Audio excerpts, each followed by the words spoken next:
Minhas mãos calejadas só conheciam o rio e a saudade desde que Luzia partiu. Até que, numa noite de lua cheia, a água brilhou, e através daquele mistério encontrei novamente um sentido. O silêncio virou conversa, a dor virou propósito. Se essa história te tocou, deixe seu like como um abraço silencioso. E me diz, como você acha que essa história vai terminar? O rio sempre teve esse jeito de saber mais que a gente. Desde molequinho, quando meu pai me levou para a primeira pescaria, percebi que a água esconde segredo que olho não vê e palavra não explica. 70 anos se passaram e continuo achando que aprendi foi pouco. O rio ensina devagar. Me chamo Antônio, mas aqui na vila todo mundo me conhece como Tonho do Rio. Dizem que nasci com dom para pescaria, que sei onde o peixe se esconde só de olhar para o movimento da água. Bobagem. O que tenho é paciência, coisa que está sumindo nesse mundo apressado. Minha vida toda foi o rio e a canoa. Desde que Luzia se foi, faz 15 anos, vivo só eu e esse barraco na beirada. Os filhos 3 estão longe, espalhados pelo mundo. A solidão virou companhia que não me abandona, igual o rio. E tá bom assim. Nunca fui homem de acreditar em coisa que não vejo. Respeito quem tem fé, mas sempre fui de procurar explicação natural para as coisas.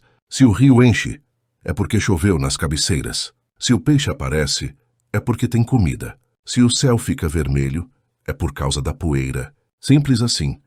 Até aquela noite. Era lua cheia de agosto. Dessas que clareia tanto que dá para ler jornal no meio do rio. Saí sozinho, como sempre. Gosto do silêncio da madrugada, quando só se ouve o remo cortando a água e algum pássaro noturno cantando longe. Levei a canoa até o Poço Fundo, um lugar que poucos pescadores conhecem, escondido numa curva depois do bambuzal. O ar estava pesado daquele jeito que antecede tempestade, mas o céu limpo não mostrava nuvem nenhuma. Senti um arrepio diferente. Em 70 anos de pescaria, aprendi a escutar esses avisos do corpo. Pensei em voltar, mas a teimosia falou mais alto. Defeito que carrego desde menino. Foi quando a água começou a brilhar. Primeiro pensei que fosse reflexo da lua, mas não. Era uma luz que vinha de baixo, das profundezas, como se o fundo do rio tivesse acendido. A luz foi ficando mais forte, mais intensa, até que vi surgir o que não dá para explicar com palavra de pescador. Uma escada, feita de pura claridade, subindo das águas até o céu estrelado. Larguei o remo. A canoa ficou parada, balançando devagar na correnteza mansa. Um cheiro doce, que nunca tinha sentido antes no rio, tomou conta do ar. Parecia flor, mas não de mato. Era perfume de outro lugar. Então eles apareceram. Capítulo 2A. Primeira figura desceu pela escada de luz com passos que nem tocavam os degraus. Depois veio outra, e mais outra, até que 7 delas estavam em volta da minha canoa, flutuando acima da água como garças que pousam sem fazer barulho. Não eram gente como a gente. Tinham forma humana, mas eram feitos de luz como se fossem esculpidos em raios de luar. Não senti medo, e isso me espantou mais que tudo. Era como se eu já os conhecesse de algum lugar, de algum tempo. O que veio mais perto tinha um sorriso que me fez engasgar de emoção. Era o mesmo sorriso de Luzia, minha falecida. Não era ela, eu sabia disso. Mas aquele sorriso guardava o mesmo jeito de olhar que ela tinha. Antônio. Falou sem abrir a boca, a voz chegando direto na minha cabeça. Você foi escolhido. Escolhido para quê? Perguntei surpreso por conseguir falar. Para guardar o portal. Como seu avô antes de você. Como os que vieram antes dele. Descobri naquela hora que onde estávamos, bem embaixo da minha canoa, existia um lugar especial no rio. Um ponto onde 2 mundos se encontram. Onde o véu entre o que se vê e o que não se vê fica fino como teia de aranha. Um portal ancestral, disseram. E minha família, desde tempos que nem registro tem, era responsável por protegê-lo. Me mostraram imagens na água, como se o rio virasse um espelho mostrando o futuro. Vi nossa vila mudando, vi águas subindo, vi gente chegando com máquinas e papéis. Vi minha própria vida se transformando. 12 luas, disseram. Em 12 luas tudo estaria diferente. Quando me recuperei do espanto, consegui perguntar: por que eu? Sou só um velho pescador. A figura com o sorriso de Luzia respondeu: é justamente por isso. Você escuta o rio. Então, tão de repente quanto apareceram, eles subiram de volta pela escada de luz. A claridade foi diminuindo até que o rio voltou a ser só um rio na noite, com a lua refletida na água escura. Voltei para casa remando devagar, sem peixe algum nas tralhas, mas com a cabeça pesada de pensamento. Naquela noite dormi um sono agitado, cheio de sonhos com água luminosa e vozes antigas. Capítulo 3, no dia seguinte, acordei duvidando do que tinha visto. Talvez fosse coisa da idade, imaginação de velho solitário. Ou quem sabe o peixe salgado do jantar que estava meio passado. A gente inventa desculpa para não acreditar no extraordinário. Saí para o terreiro, olhei para o céu limpo e decidi que era melhor guardar aquela história só para mim. Nesta vila pequena, a conversa vira fofoca antes do meio-dia. Não queria virar motivo de risada na venda do Zeca.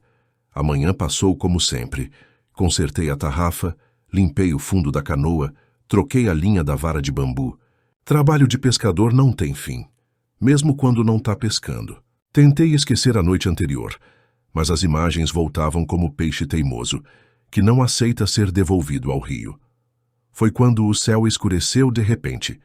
Nuvens pretas se juntaram sem aviso. O vento virou, trazendo cheiro de chuva grossa. Em menos de meia hora, um temporal desabou como nunca tinha visto em agosto, mês que costuma ser seco por essas bandas. O rio, manso de manhã, virou fera raivosa à tarde. Subiu rápido, levando tudo o que encontrava pela frente. Corri para amarrar melhor a canoa, mas era tarde. Vi quando a água arrancou ela do barranco e levou o rio abaixo, batendo nas pedras. Só deu tempo de salvar as varas e a tarrafa. Fiquei ali, debaixo da chuva, vendo o rio engolir pedaço do barranco e metade da minha canoa, que ficou presa num tronco caído. Senti um aperto no peito que não era só pela perda. Era como se aquilo fosse um sinal, o primeiro dos avisos que os seres de luz tinham mencionado. Quando a chuva amainou, os vizinhos apareceram para ver o estrago. O Zeca, o Tião do mercado, até o padre Joaquim ofereceram ajuda, coisa que normalmente eu recusaria. Sou homem de resolver meus problemas sozinho, mas dessa vez algo me fez aceitar. Vamos tirar sua canoa daquele tronco, seu Tonho, disse o Zeca, amanhã cedo com a água mais baixa. Agradeci com um aceno de cabeça. Não sou homem de muita palavra. No dia seguinte, 6 homens me ajudaram a resgatar o que sobrou da canoa. Metade da proa tinha sido arrancada pela força da água. Carregamos de volta para o meu terreiro, onde comecei o trabalho de restauração. Foi quando aconteceu a segunda coisa estranha. Ao tocar na água que ainda estava no fundo da canoa quebrada, minhas mãos começaram a brilhar. Um brilho fraco, como vagalume em noite de lua, mas estava lá. Escondi rápido, fingindo que amarrava o cadarço da bota e ninguém percebeu. Mas eu percebi outra coisa. Enquanto minhas mãos brilhavam, eu podia sentir onde os peixes estavam no rio. Como se enxergasse através da água, a centenas de metros de distância. Podia sentir cardumes inteiros se movendo. Podia distinguir traíras de tucunarés, lâmpares de piaus. O dom que eles mencionaram tinha chegado. Capítulo 4. Nas semanas seguintes, aprendi a esconder o brilho nas mãos. Descobri que só acontecia quando tocava diretamente na água do rio, e que podia controlar se me concentrasse. Era como um músculo novo que eu estava aprendendo a usar. Minha fama de bom pescador cresceu ainda mais. Agora eu sabia exatamente onde jogar a tarrafa, onde posicionar a canoa restaurada. Trazia mais peixe que qualquer outro, mesmo nos dias em que o rio parecia vazio. Alguns começaram a me olhar de esguelha, desconfiados. O velho tem pacto, ouvi um forasteiro dizer na venda do Zeca. Bobagem de gente ignorante. O que eu tinha era um dom que não pedi e não entendia, e a responsabilidade que vinha com ele. A escada de luz não tinha aparecido de novo, mas eu sentia que aqueles seres estavam me observando, esperando que eu cumprisse alguma missão que ainda não estava clara. Foi nessa época que recebi a carta da minha neta Mariana, avisando que viria passar uma temporada comigo. Filha do meu caçula, tinha estudado coisas de água na Universidade da capital. Hidrologia, ou nome parecido. Nunca entendi direito por que alguém precisava estudar tanto tempo para conhecer o que o rio ensina de graça, mas respeitava sua escolha. A chegada dela mudou o ritmo da minha vida solitária. De repente, o barraco silencioso tinha conversa. Tinha música saindo daquelas caixinhas que ela trazia. Tinha perguntas sobre tudo. Vô, é verdade que o senhor consegue prever quando o rio vai subir? Perguntou logo no segundo dia. enquanto tomávamos café na varanda. O rio é que avisa. Eu só presto atenção, respondi sem entrar em detalhes. Mariana tinha aquele jeito da cidade, de querer explicação científica para tudo. Mediu a temperatura da água, coletou amostras em potinhos de vidro, anotou tudo num caderno cheio de números. Falou de pH, de sedimentos, de erosão. Palavras que o rio nunca precisou para fazer o que faz há milhares de anos. Mas também tinha curiosidade genuína, e isso me agradava. Quando saíamos para pescar, ela observava meus movimentos com atenção de aprendiz. Não contei sobre as mãos que brilhavam, claro. Algumas coisas a ciência dela não estava pronta para aceitar. Uma tarde, enquanto limpávamos a pescaria do dia, ela me surpreendeu. Vô, encontrei uns documentos antigos na biblioteca municipal. Falavam sobre fenômenos luminosos no rio, vistos por missionários que passaram por aqui há 100 anos. Senti um frio na espinha, mas mantive a expressão neutra, continuando a escamar o peixe. É mesmo? E o que diziam? Que viram escadas de luz saindo da água. Achei curioso porque é um fenômeno muito específico para ser inventado, não acha? Dei de ombros fingindo desinteresse. Gente da cidade grande sempre achou que beiradeiro é ignorante, que vê assombração em tudo. Ela me olhou de um jeito que me fez pensar que sabia mais do que demonstrava. Tem um trecho que menciona sua família, sabia? Fala de um Antônio Silva, que deve ter sido seu avô pelo nome e data. Parei o que estava fazendo. Meu avô tinha o mesmo nome que eu, coisa comum nas famílias antigas. Nunca o conheci. Ele morreu antes do meu nascimento, afogado no rio, segundo contavam. Onde achou esses documentos? E perguntei, tentando parecer casual. No arquivo histórico. São diários de um padre jesuíta que passou pela região em 1920. Ele escreveu que seu avô era considerado um guardião das águas. Guardião. A mesma palavra que os seres de luz tinham usado. Capítulo 5. Naquela noite não consegui dormir. As palavras de Mariana tinham aberto uma porta para o passado que eu nem sabia que existia. Meu avô, um guardião como eu? A missão passando de geração em geração, sem que soubéssemos. Saí da rede e fui sentar na varanda, olhando para o rio prateado sob a lua minguante. As perguntas se acumulavam na minha cabeça como folhas secas num remanso. De manhã, enquanto Mariana ainda dormia, fui até o porão do barraco, onde guardava coisas velhas que nem lembrava mais. Entre trapos e ferramentas enferrujadas, encontrei um baú de madeira que pertencia ao meu pai. Nunca tinha dado muita importância para ele, achando que só guardava papéis sem valor. No fundo do baú, enrolado num pedaço de couro, estava um caderno desbotado, com as bordas comidas por traça. A letra era difícil de entender, mas pude reconhecer a data, 1918, e a assinatura Antônio Silva, meu avô. Sentei ali mesmo, no chão empoeirado, e comecei a ler à luz fraca, que entrava pela janelinha do porão. Era um diário. Nas primeiras páginas, coisas comuns do dia a dia de um pescador de 100 anos atrás. Mas depois encontrei o que procurava. 10 de agosto de 1918. A luz voltou. Como tinha acontecido com meu pai antes de mim, a escada surgiu das profundezas. Os guardiões me mostraram o que está por vir. Tenho medo, mas aceitei a missão. O portal precisa ser protegido. Meu coração disparou. Era a mesma experiência, descrita quase com as mesmas palavras que eu usaria. Continuei lendo página após página, descobrindo que meu avô também tinha recebido o dom de enxergar os peixes, de sentir as mudanças do rio antes que acontecessem. E havia mais. Desenhos detalhados do local exato do portal, mapas do fundo do rio, anotações sobre ciclos lunares e posições de estrelas. Meu avô tinha sido muito mais metódico do que eu jamais seria. Na última página escrita, encontrei algo que me gelou. Os homens da represa estão chegando. Dizem que vão controlar as águas, mas não sabem o que estão prestes a perturbar. O portal não pode ser submerso em água morta. Vou enfrentá-los amanhã. A data era de 3 dias antes da morte dele, supostamente por afogamento. Ouvi passos e escondi rapidamente o diário quando Mariana apareceu na porta do porão. Vô, o que está fazendo aqui embaixo? Só arrumando umas tralhas velhas, respondi, levantando com dificuldade, sentindo o peso dos anos nos joelhos. Encontrou algo interessante? Perguntou com aquela curiosidade que nunca descansava. Hesitei. Talvez fosse hora de compartilhar um pouco do fardo. Se o passado estava se repetindo como parecia, eu precisaria de aliados.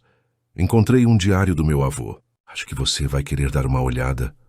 Os olhos dela brilharam de empolgação. Posso mesmo? Entreguei o caderno velho, sentindo que estava passando mais que um objeto. Estava compartilhando uma responsabilidade. Pode. Mas vamos tomar café primeiro. E depois, quero que você me conte mais sobre esses homens da represa que andam visitando o prefeito. Ela me olhou surpresa. Como sabe disso? O rio conta muita coisa, filha. É só saber escutar. Capítulo 6. Os homens da empresa chegaram numa quarta-feira com carros grandes e ternos caros. Pararam em frente à prefeitura e descarregaram pastas cheias de papéis coloridos. Logo a notícia correu pela vila. Queriam construir uma hidrelétrica no rio, a uns 20 quilômetros acima da nossa comunidade. Na venda do Zeca, só se falava nisso. Vai trazer emprego, dizia o tião do mercado animado. Vai acabar com a pescaria, rebatia o Zé Piaba preocupado. Eu ficava calado ouvindo. Sabia pelos mapas do meu avô que o local planejado para a barragem ficava exatamente sobre o portal. Não podia ser coincidência. Mariana tinha lido o diário de ponta a ponta e, para minha surpresa, não descartou nada como superstição. Ao contrário, começou a fazer conexões com suas próprias pesquisas. Esses ciclos que seu avô anotou correspondem exatamente aos períodos de maior biodiversidade no rio. E olha isso, disse ela, mostrando o caderno ao lado de seus próprios gráficos. Os locais que ele marcou como pontos de força são exatamente onde encontrei as maiores concentrações de oxigênio na água. A ciência dela estava começando a encontrar a sabedoria antiga. Era como ver duas margens do mesmo rio finalmente se reconhecendo. Numa tarde abafada, quando o céu ameaçava chuva, o prefeito convocou uma reunião na praça da igreja para apresentar o projeto da hidrelétrica. Toda a vila apareceu. Os homens de terno mostraram desenhos bonitos em cartazes grandes. Falaram de progresso, de luz elétrica mais barata, de empregos que viriam. Ninguém perguntou sobre os peixes, sobre as famílias que viviam da pesca, sobre o que aconteceria com o rio depois que o transformassem num lago artificial. Quando abriram para perguntas, me surpreendi comigo mesmo.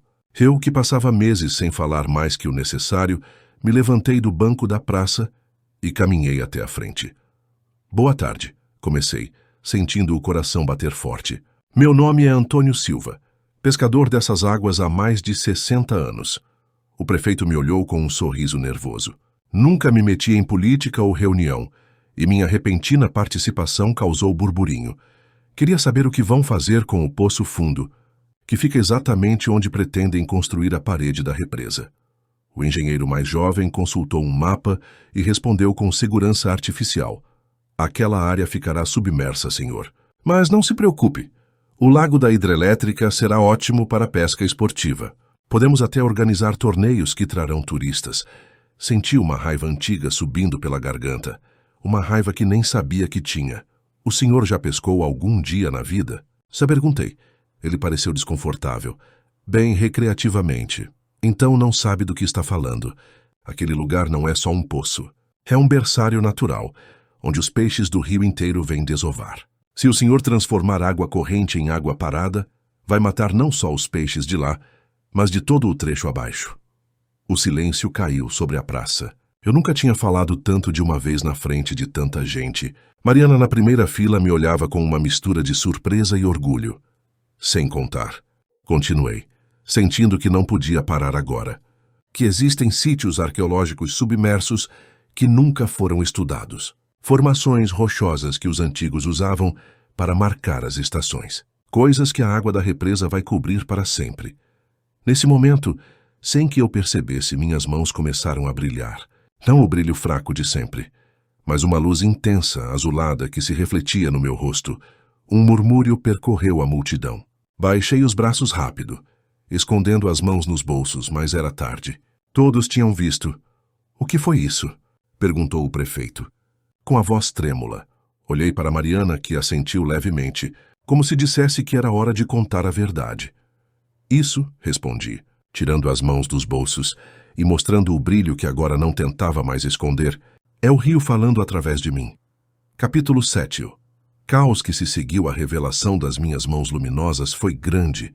Alguns correram assustados, outros se aproximaram curiosos. O prefeito tentou retomar o controle da reunião, mas era tarde demais. A notícia do pescador que brilha se espalhou mais rápido que fogo em palha seca. Voltei para casa acompanhado de Mariana e de um pequeno grupo de pessoas que exigiam explicações. Entre eles estava o padre Joaquim, o doutor Paulo, médico da vila, e o professor da escola municipal. Sentados na minha varanda simples, contei tudo. A escada de luz, os 7 seres, o portal no fundo do rio, o diário do meu avô. Falei sem medo de parecer louco, porque depois do que tinham visto na praça, o louco seria quem não acreditasse. Sempre ouvi histórias sobre luzes no rio, disse o padre, coçando a barba gris. Salha! Achei que eram lendas, mas meus antecessores deixaram registros. Eu vi algo semelhante há 2 anos, interrompeu o doutor Paulo, para surpresa de todos. Era conhecido por seu ceticismo.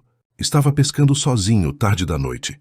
Pensei que fosse reflexo da lanterna, mas, um por um, percebi que não estava tão sozinho quanto imaginava.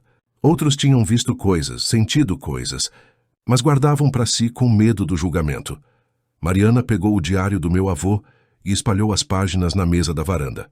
Olhem isso, disse ela, apontando para os desenhos detalhados. Estas formações rochosas no fundo do rio formam um padrão que corresponde exatamente à constelação de Órion. Estes pontos marcados como entradas se alinham perfeitamente com o G. Solstícios. O professor ajustou os óculos, impressionado. Isso explicaria por que os índios que viviam aqui antes da colonização consideravam este trecho do rio sagrado. Há registros de rituais sazonais que coincidiam exatamente com esses alinhamentos. Enquanto conversávamos, mais pessoas foram chegando. A pequena varanda não comportava todos, e logo o meu terreiro estava cheio.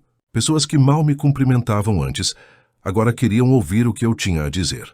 A solidão de décadas se desfazia numa única noite. Precisamos impedir essa hidrelétrica, disse alguém na multidão. Mas como? Perguntou o outro. Eles têm dinheiro, têm o governo do lado deles. Foi quando Mariana teve uma ideia que mudaria tudo. Vamos mapear o fundo do rio. Com equipamentos modernos, posso documentar as formações rochosas, criar um registro científico que comprove o valor arqueológico e ambiental. Se conseguirmos que seja declarado patrimônio histórico ou reserva ecológica, o professor concordou entusiasmado. Tenho um colega no departamento de arqueologia da universidade. Posso contatá-lo amanhã mesmo. O doutor Paulo ofereceu sua lancha, maior e mais estável que minha canoa para a expedição de mapeamento. O padre Joaquim prometeu buscar nos arquivos da igreja mais registros históricos sobre o local. Aquela noite, enquanto via as pessoas se organizando no meu terreiro, planejando, discutindo, unindo forças, senti algo estranho no peito. Demorei a reconhecer o que era de tão desacostumado. Esperança.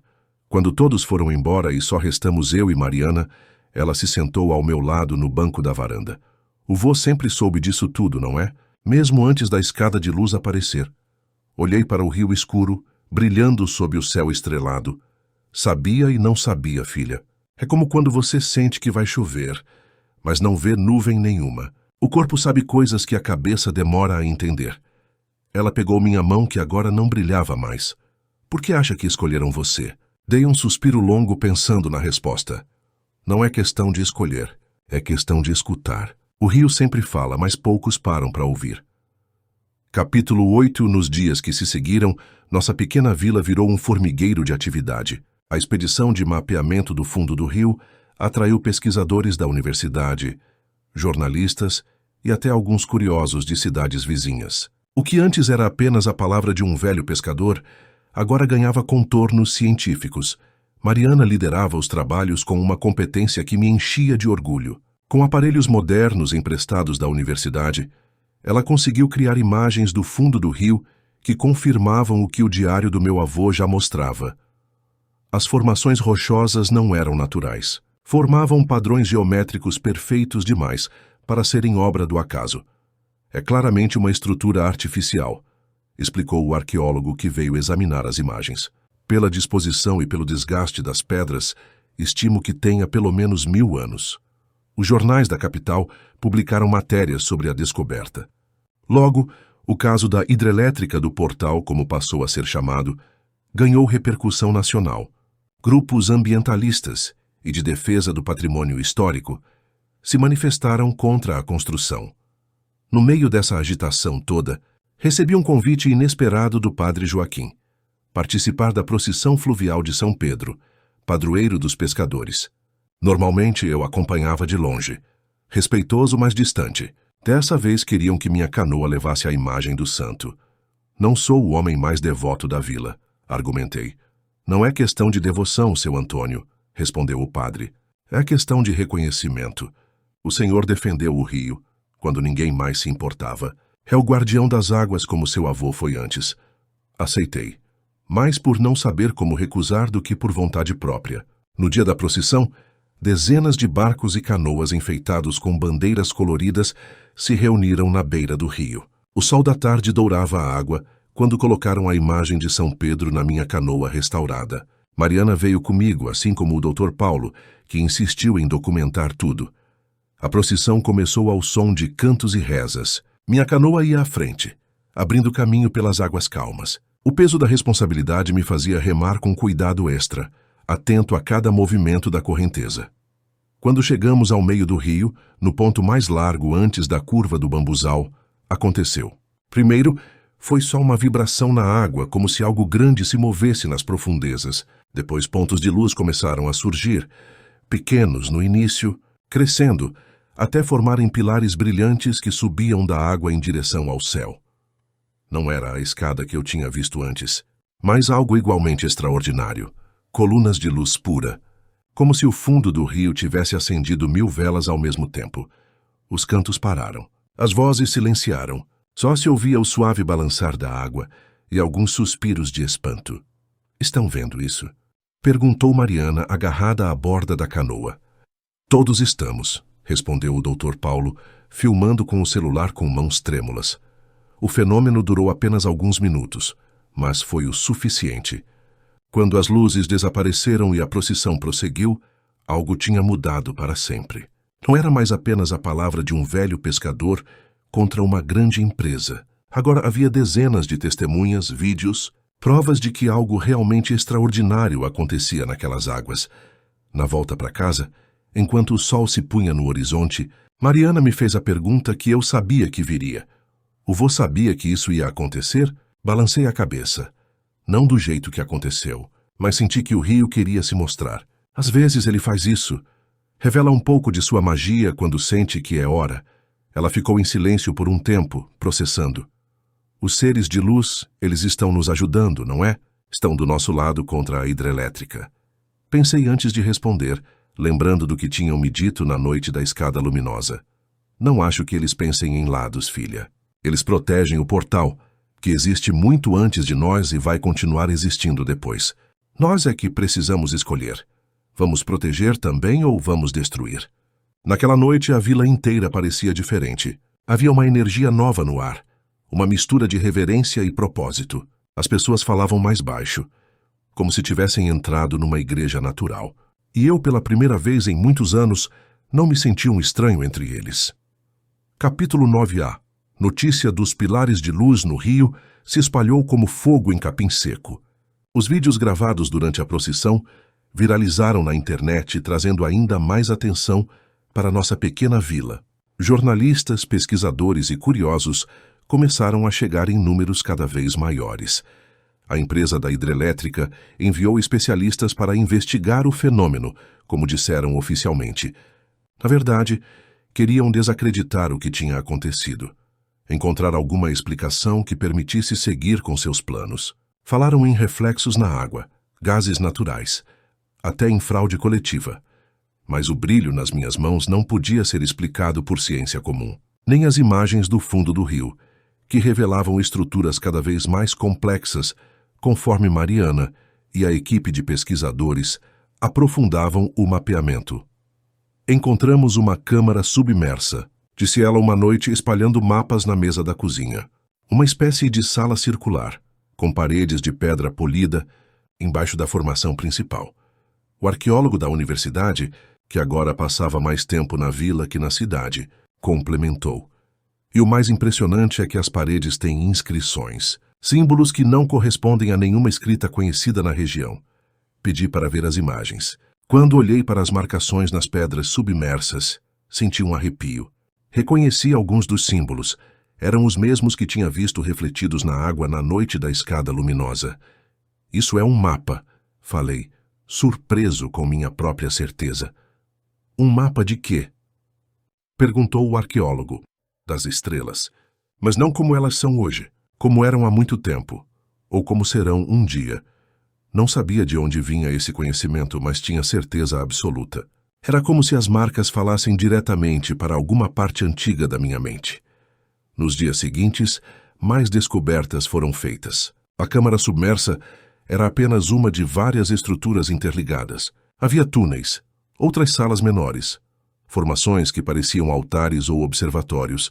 É o complexo arqueológico subaquático mais bem preservado que já vi, declarou o professor da universidade em uma entrevista para a televisão nacional. A empresa da hidrelétrica começou a sentir a pressão. O apoio político que tinham no início começou a minguar diante da repercussão do caso. O Ministério Público abriu uma investigação sobre o impacto ambiental e cultural da obra. O IPHAN, Instituto do Patrimônio Histórico e Artístico Nacional, enviou uma equipe para avaliar a relevância histórica do sítio. Uma noite, recebi uma visita inesperada. Era o gerente do projeto da hidrelétrica, um homem de meia idade com olheiras profundas e um terno amarrotado que denunciava muitas horas de viagem. Senhor Silva, começou ele, sentado desconfortável na minha cadeira de palha. Vim conversar diretamente, sem intermediários. Podemos chegar a um acordo que beneficie a todos. Ofereci um café, que ele aceitou com mãos nervosas. A empresa está disposta a fazer uma compensação financeira substancial para o senhor e sua família, além de garantir melhorias para a comunidade. Tudo o que pedimos é que esclareça que o fenômeno luminoso tem uma explicação natural e que as estruturas submersas, embora interessantes, não justificam impedir um projeto de desenvolvimento regional. Tomei um gole do meu café, olhando para as mãos calejadas por décadas de pesca. Não brilhavam agora, mas o poder estava lá adormecido. O senhor já pescou alguma vez na vida? Perguntei, repetindo a mesma pergunta que tinha feito ao engenheiro na reunião da praça. Ele pareceu confuso com a mudança de assunto. Não sou muito de atividades ao ar livre. Pois deveria tentar. Sabe o que a pescaria ensina? Paciência, respeito, a entender que algumas coisas não têm preço. Levantei devagar, sentindo o peso dos 70 anos nos joelhos. Não estou interessado no seu dinheiro, moço. E mesmo que estivesse, não sou o dono do rio. Ninguém é. O que está lá embaixo pertence a todos que vieram antes e aos que virão depois. Ele tentou argumentar mais um pouco, aumentando o valor da oferta, mencionando como o dinheiro poderia ajudar minha família, garantir o futuro da minha neta. Quando viu que não adiantava, mudou o tom. O senhor está impedindo o progresso por causa de superstições. Essa história de luzes e mãos brilhantes. As pessoas vão esquecer logo, mas os empregos, a energia, isso é real. O rio também é real, respondi simplesmente. E vai estar aqui muito depois que eu, o senhor e sua empresa virarem pó. Quando ele finalmente foi embora, encontrei Mariana na varanda. Ela tinha ouvido parte da conversa. Eles estão desesperados, disse ela. A audiência pública é semana que vem, e todos os pareceres técnicos estão contra eles. Olhei para o rio prateado sob a lua crescente. Senti que estávamos chegando perto de algo importante, um momento de virada. Os guardiões de luz falaram em 12 luas, comentei. Estamos na sexta desde aquela noite. O que acha que vai acontecer nas próximas 6? Perguntou Mariana. Balancei a cabeça, sentindo o peso da responsabilidade. Não sei, mas o rio vai mostrar o caminho. Capítulo 10A.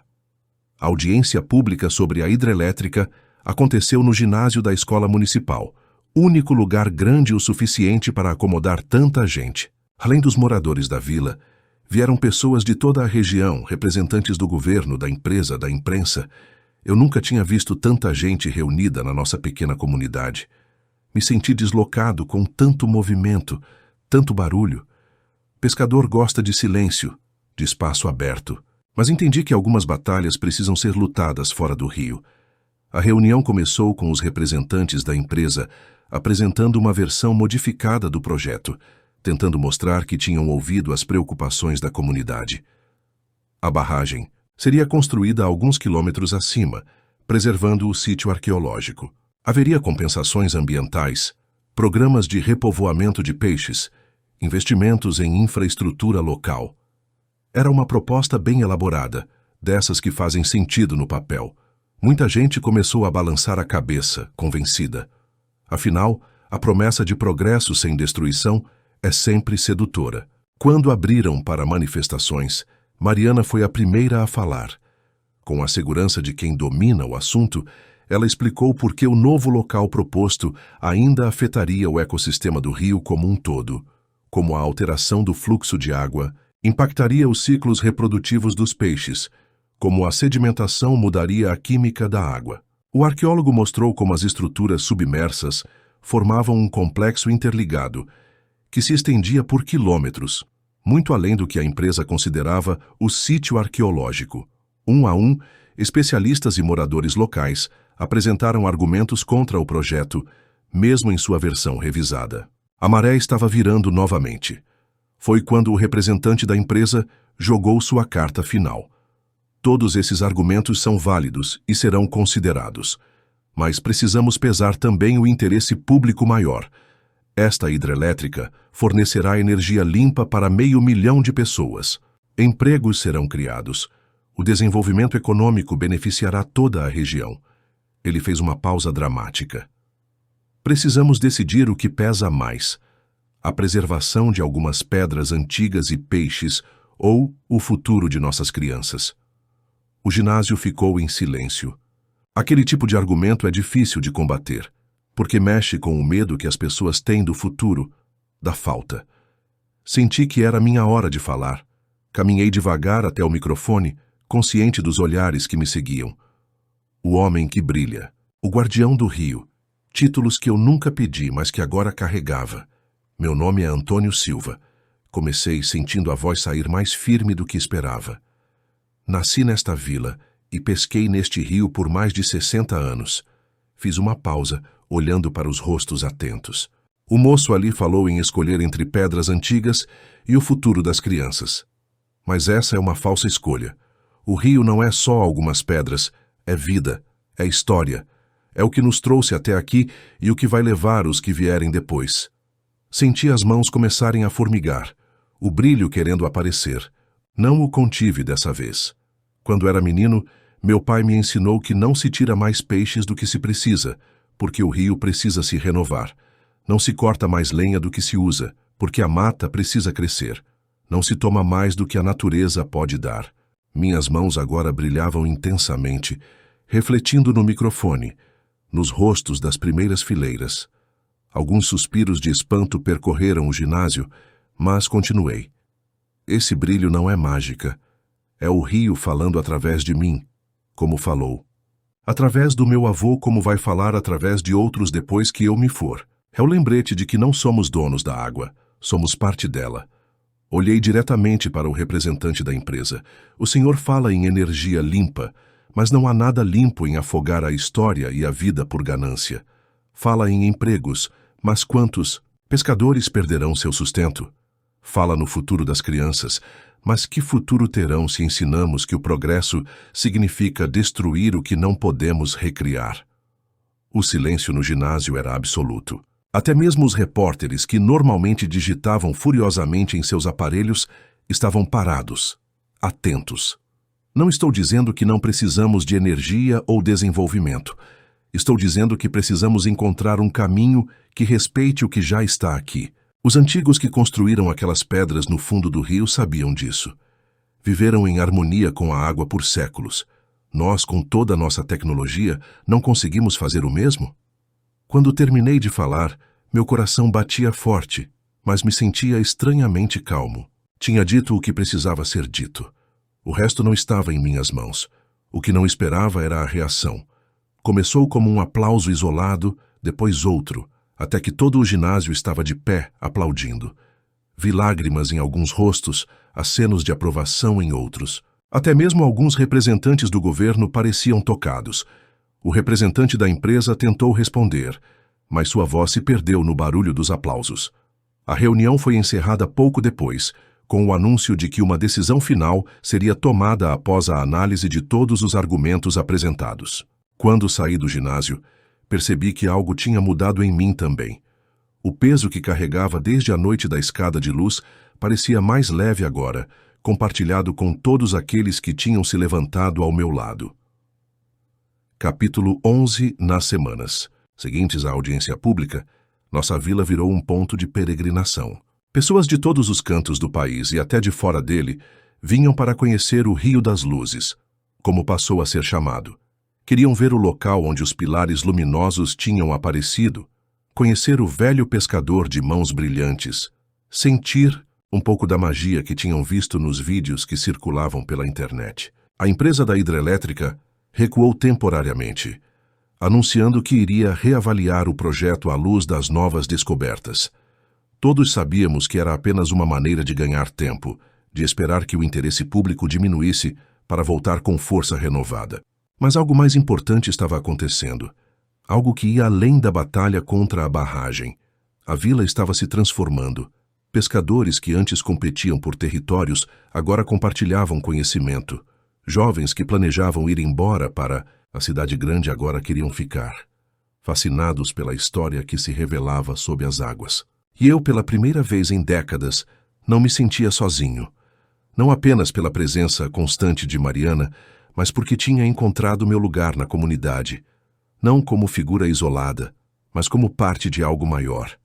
Uma noite, quando a lua estava nova e o céu se enchia de estrelas, decidi ir sozinho até o Poço Fundo. Precisava de um momento de silêncio, longe dos olhares curiosos e das perguntas constantes. Remei devagar, sentindo cada movimento como uma conversa com o rio.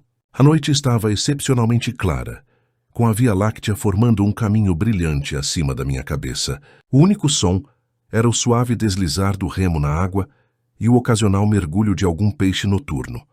Quando cheguei ao local exato onde tinha visto a escada de luz, parei a canoa e fiquei apenas flutuando, deixando que a correnteza mansa me levasse devagar. Fechei os olhos e senti o rio sob mim, vivo, pulsante. Estou aqui, murmurei, sem saber exatamente com quem estava falando. Estou escutando.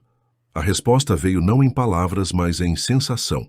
A água sob a canoa começou a vibrar suavemente, como se um grande coração batesse nas profundezas. E então, um por um, 7 pontos de luz surgiram ao redor da minha canoa, formando um círculo perfeito. Não era a escada, nem os pilares. Eram os próprios guardiões, flutuando sobre a água como névoa luminosa. Não tinham forma humana desta vez. Eram apenas essências. Presenças que eu podia sentir mais do que ver. Você cumpriu sua parte, Antônio, disse uma voz que parecia vir de todos os lados e de nenhum lugar específico. Despertou a consciência adormecida. A barragem ainda pode ser construída, respondi. A luta não acabou. A luta pelos rios, pelas florestas, pelo equilíbrio nunca acaba, respondeu outra voz mais grave. Cada geração precisa travá-la novamente. Mas você mudou o curso das águas. Um terceiro guardião se manifestou. Achávamos que você lutaria sozinho como seu avô tentou, mas você encontrou um caminho diferente. Uniu o antigo e o novo, a ciência e a fé, o visível e o invisível. Senti uma emoção forte subir pela garganta. Pensei no meu avô, que tinha morrido tentando proteger o mesmo portal, enfrentando sozinho os homens da primeira tentativa de represa. Não fiz nada sozinho, respondi. Foi o rio que mostrou o caminho. Uma luz mais intensa, que reconheci como o guardião com o sorriso de Luzia, aproximou-se. O rio e você são um só, Antônio. Sempre foram. Todos somos. Essa é a verdade que os antigos conheciam e que o mundo esqueceu. Os 7 guardiões começaram a girar lentamente ao redor da canoa, formando um redemoinho de luz suave. Sua missão está apenas começando, disseram em uníssono. O portal precisa não apenas ser protegido, mas reativado. Os antigos o construíram como ponte entre mundos, como ponto de equilíbrio. É hora de restaurar essa conexão. Senti-me confuso. Como? Sou apenas um velho pescador. Não é apenas, Antônio. É exatamente o que precisa ser. Alguém que conhece o rio, que respeita seus ciclos, que entende sua linguagem. E agora tem aliados que trazem outros conhecimentos. Eles me mostraram, então, imagens na superfície da água. Mariana unindo ciência e tradição, o arqueólogo decifrando os símbolos antigos, a comunidade se reunindo em torno do rio com novo respeito e consciência. Na próxima lua cheia, traga-os ao portal. Todos os que têm papel a desempenhar. O círculo precisa ser completado. Antes que pudesse fazer mais perguntas, os guardiões começaram a diminuir, tornando-se pontos de luz cada vez menores, até desaparecerem completamente. Fiquei sozinho novamente, sob o céu estrelado, com o coração cheio de propósito renovado. Remei de volta para casa devagar, absorvendo tudo o que tinha ouvido, tudo o que tinha sentido. A missão não era apenas impedir a hidrelétrica, era restaurar uma conexão antiga, um equilíbrio perdido. Quando cheguei em casa, encontrei Mariana na varanda, preocupada com minha saída noturna. Onde estava, avô? Fiquei preocupada. Sentei-me ao lado dela no banco de madeira gasta. Conversando com velhos amigos, respondi. E descobrindo que nossa história está apenas começando. Capítulo 12a. Notícia de que o IPHAN havia declarado o sítio arqueológico submerso como patrimônio cultural chegou numa manhã de quinta-feira. O documento oficial mencionava a excepcional importância histórica e cultural das estruturas submersas, que representam um complexo cerimonial pré-colombiano único em toda a América do Sul. Era uma vitória significativa. Com essa designação, ficaria muito mais difícil para a empresa obter as licenças necessárias para a construção da hidrelétrica. Mas, como o advogado que auxiliava a Associação de Moradores explicou, não era garantia absoluta. Leis podiam ser mudadas, exceções podiam ser criadas, especialmente quando interesses econômicos poderosos estavam em jogo. Mesmo assim, a vila celebrou. Houve música, comida compartilhada, abraços entre vizinhos que antes mal se falavam. Era mais que a preservação do rio. Era o renascimento de um espírito comunitário que tinha se perdido ao longo dos anos. Durante os festejos, observei como as pessoas agora olhavam para o rio de maneira diferente. Não era mais apenas um recurso a ser explorado, uma fonte de peixes ou um obstáculo a ser transposto. Tinha se tornado novamente o que sempre foi para os antigos, um ser vivo, uma presença, um parceiro. Mariana notou meu olhar contemplativo. O que está pensando, vô? Estou pensando que ganhamos uma batalha, mas a guerra é mais longa. E não é só contra a hidrelétrica. Ela me olhou curiosa. O que quer dizer? Contei a ela sobre meu encontro com os guardiões, sobre a missão de reativar o portal, sobre a reunião que precisávamos organizar na próxima lua cheia. Esperava ceticismo, pelo menos um pouco de dúvida científica. Em vez disso, ela assentiu com naturalidade. Faz sentido. Os símbolos nas paredes da câmara submersa, estamos conseguindo decifrá-los aos poucos. Muitos falam sobre ciclos, conexões, portais entre mundos. Ela pegou seu tablet e mostrou imagens das inscrições, acompanhadas de anotações detalhadas. Este símbolo aqui aparece repetidamente. O professor acha que representa a lua cheia, sobre o ponto exato do portal. E veja esta sequência. Parece indicar um ritual que envolve 7 pessoas em posições específicas. Senti um arrepio ao perceber como a ciência dela estava confirmando o que os guardiões haviam me dito. Precisamos de 7 pessoas? Perguntei. Pelo que entendemos, sim. 7 representantes, cada um trazendo um elemento ou conhecimento diferente. Nos dias que se seguiram, preparamos tudo com cuidado. Mariana selecionou as pessoas que participariam do círculo.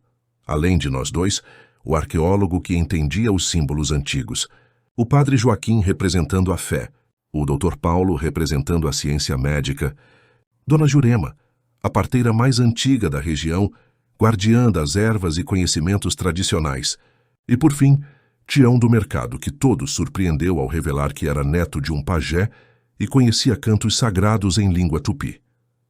Na noite anterior à lua cheia, sonhei com meu avô, não como o velho das fotografias amareladas, mas como um homem da minha idade atual, de cabelos brancos e mãos calejadas pela pesca. No sonho estávamos juntos na canoa no meio do rio. Ele não falou nada, apenas sorriu e apontou para o fundo da água, onde uma luz pulsava como um coração. Acordei com a certeza de que estávamos no caminho certo. A noite da lua cheia chegou com um céu limpo e um ar perfumado de primavera. Nos reunimos no cais improvisado, que servia como ponto de partida para pescadores. 3 canoas nos levariam até o Poço Fundo, eu e Mariana na frente. Os outros divididos nas 2 canoas seguintes. Enquanto preparávamos a partida, notei que mais pessoas tinham se reunido na margem. Não apenas curiosos, mas praticamente toda a vila. Vieram em silêncio, com lanternas e lampiões, criando um caminho de luz ao longo da beirada do rio. Viemos para testemunhar, explicou o professor da escola, que liderava o grupo, para sermos parte deste momento mesmo que de longe. Senti um nó na garganta, emocionado com aquele gesto espontâneo de união. Remamos sob a luz prateada da lua cheia, em silêncio respeitoso. O rio parecia diferente naquela noite, mais profundo, mais consciente, como se também esperasse algo importante. Chegando ao Poço Fundo, posicionamos as canoas em círculo, seguindo as instruções decifradas dos símbolos antigos. A lua refletia perfeitamente no centro do círculo, criando um disco de prata líquida entre nós. E agora? Perguntou o padre Joaquim, a voz baixa de reverência. Agora escutamos o rio, respondi, estendendo minhas mãos sobre a água, um por um. Todos estenderam suas mãos, tocando a superfície. No momento em que o 7º tocou a água, Tião, com seu canto ancestral já começando a fluir, algo aconteceu.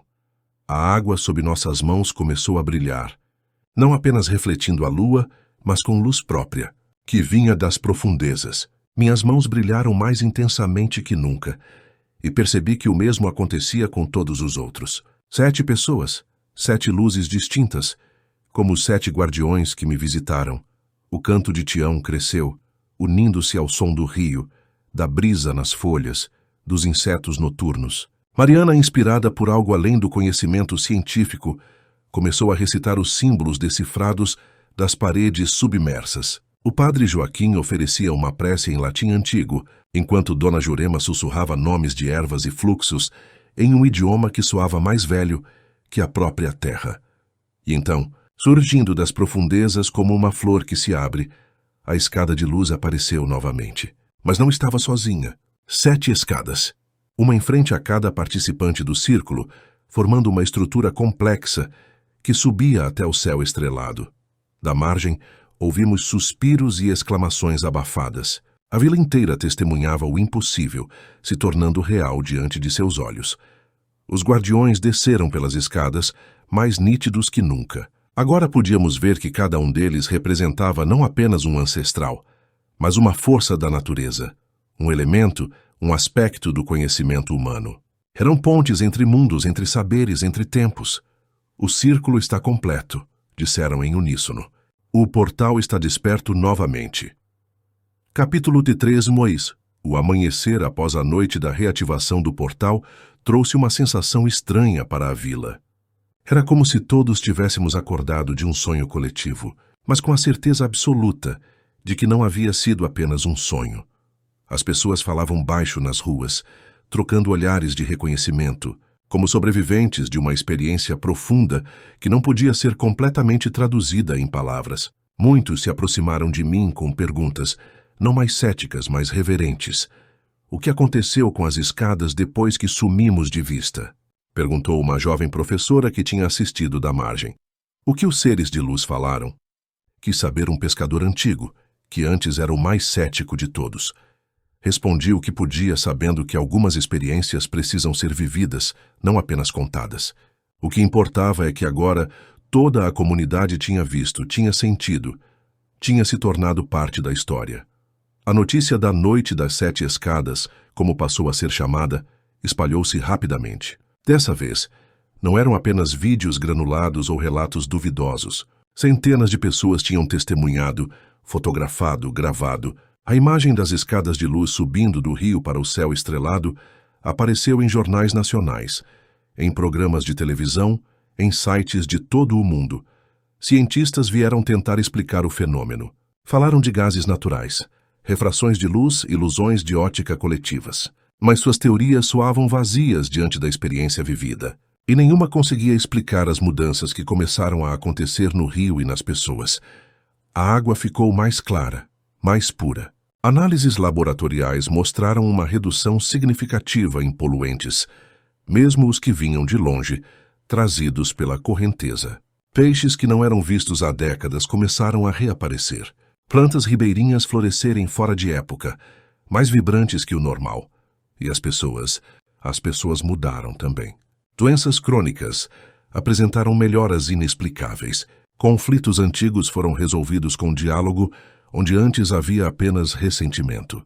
Crianças nascidas após aquela noite vinham ao mundo com um brilho sutil nos olhos, uma consciência que parecia mais antiga que seu tempo de vida. A empresa da hidrelétrica anunciou oficialmente a suspensão definitiva do projeto, citando reavaliação de impactos ambientais e culturais. Na verdade, sabíamos que ninguém mais ousaria mexer naquelas águas, agora consideradas sagradas por milhares de pessoas. Mariana, que tinha planejado ficar apenas alguns meses, decidiu estabelecer um centro de pesquisa permanente na vila. Com o apoio da universidade e de organizações internacionais, começou a estudar não apenas o sítio arqueológico, mas os efeitos da reativação do portal na ecologia local e nas pessoas. É a união perfeita entre ciência e o que alguns chamam de espiritual, explicou ela em uma entrevista. Não precisamos escolher entre um conhecimento e outro.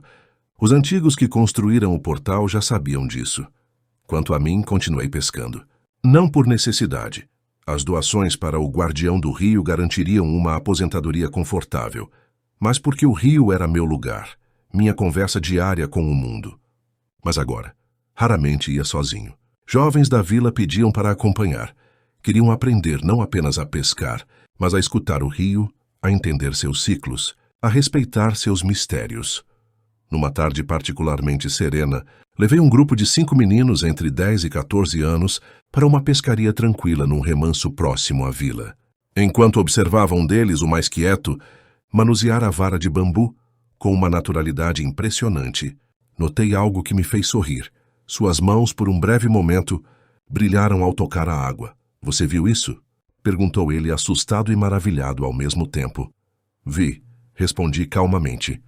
"O rio te escolheu." Ele olhou para as próprias mãos, depois para mim, os olhos cheios de perguntas. "Escolheu para quê?"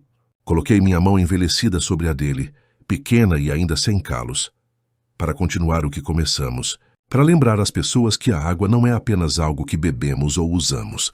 É vida, é história, é futuro." O menino assentiu com uma seriedade que parecia além de seus anos. "Posso aprender com o senhor?" "Pode, mas vai aprender mais com o próprio rio. Ele é o melhor professor." Naquela noite, deitado na rede da varanda, olhando para as estrelas através das folhas da mangueira, pensei em tudo o que tinha acontecido desde a primeira aparição da escada de luz.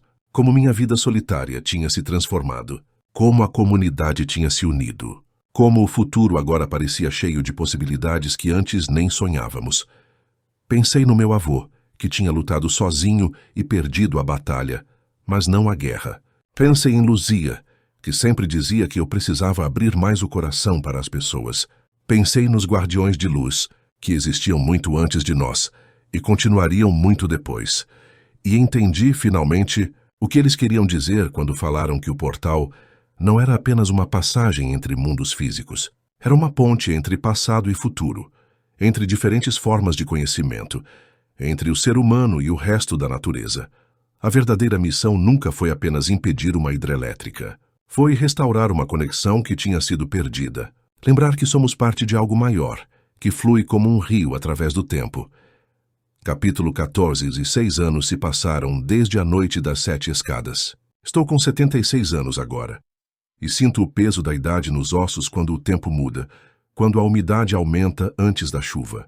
As mãos tremem um pouco mais ao amarrar o anzol. Os olhos não enxergam tão longe quanto antes. Mas o rio continua me falando. E eu continuo escutando.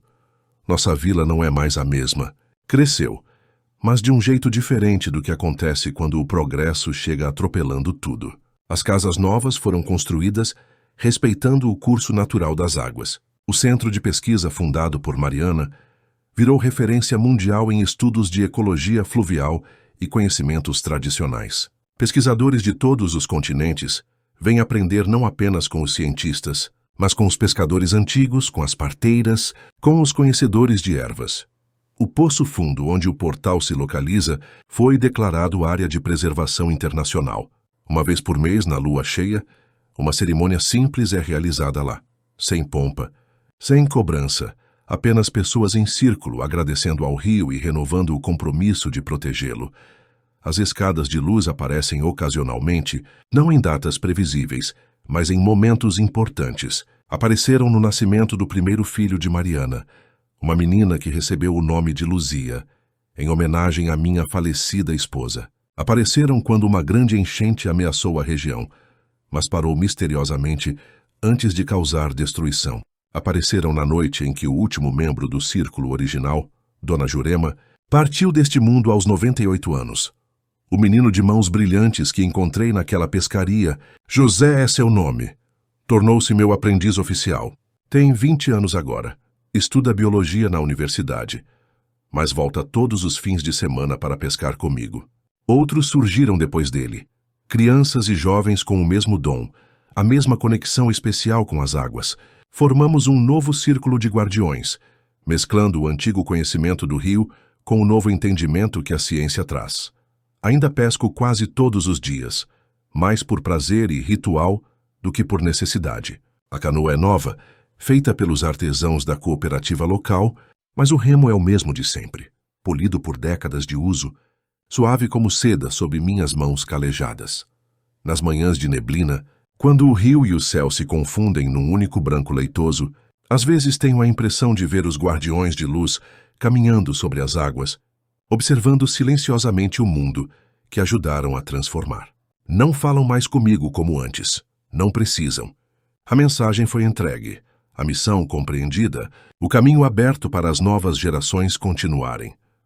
Nas noites de lua nova, quando o céu se enche de estrelas e o silêncio é profundo como o próprio rio, sento na varanda do meu barraco, reformado, mas ainda simples como sempre gostei, e converso com Luzia como se ela estivesse ao meu lado.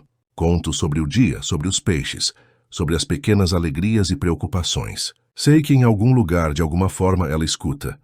E nos dias comuns, que são a maioria, simplesmente vivo a vida que escolhi, que o rio escolheu para mim. Acordo com o primeiro canto do galo. Tomo café forte observando o nascer do sol colorir a água. Verifico as iscas e as linhas e saio para mais um dia de conversa silenciosa com o rio. Se alguém me perguntasse, anos atrás, se acreditava em milagres, teria dado de ombros com desconfiança de pescador velho. Hoje responderia que milagres acontecem todos os dias, para quem sabe ver. Está no peixe que volta para desovar no mesmo lugar. É onde nasceu, depois de anos no mar. Está na semente que transforma água e luz em vida. Está nas mãos calejadas que ainda conseguem sentir a delicadeza de uma linha tensa quando o peixe morde a isca. Aprendi que as maiores transformações começam pequenas, como um filete d'água que, persistente, abre caminho na pedra mais dura. Aprendi que força não é opor-se à correnteza, mas saber quando fluir com ela e quando remar contra. Aprendi que não estamos separados da natureza. Somos natureza, tão parte do rio quanto as pedras, os peixes, a água que flui sem parar. Quando meu tempo chegar, e não tenho pressa, mas também não tenho medo. Espero que seja à beira do rio, talvez numa canoa, sentindo o balanço suave da água. Espero ver uma escada de luz descendo para me buscar, e nela, o sorriso de Luzia me esperando. Mas até lá, continuarei fazendo o que sempre fiz: pescar, observar, ensinar, aprender. Continuarei sendo o guardião do rio, não porque fui escolhido por seres de luz, mas porque escolhi o rio como meu caminho, meu companheiro, meu professor. E se essa história servir para alguma coisa, que seja para lembrar que cada um de nós guarda uma luz dentro de si, uma conexão com algo maior. Alguns encontram essa conexão na fé, outros na ciência, outros na arte ou no trabalho honesto. Eu encontrei no rio, e o rio, paciente como só ele sabe ser, me ensinou que todas essas luzes, quando unidas, formam a escada que nos leva para casa. E aí, o que você achou dessa história? Me conta nos comentários a parte que mais chamou sua atenção. Vou adorar saber sua opinião.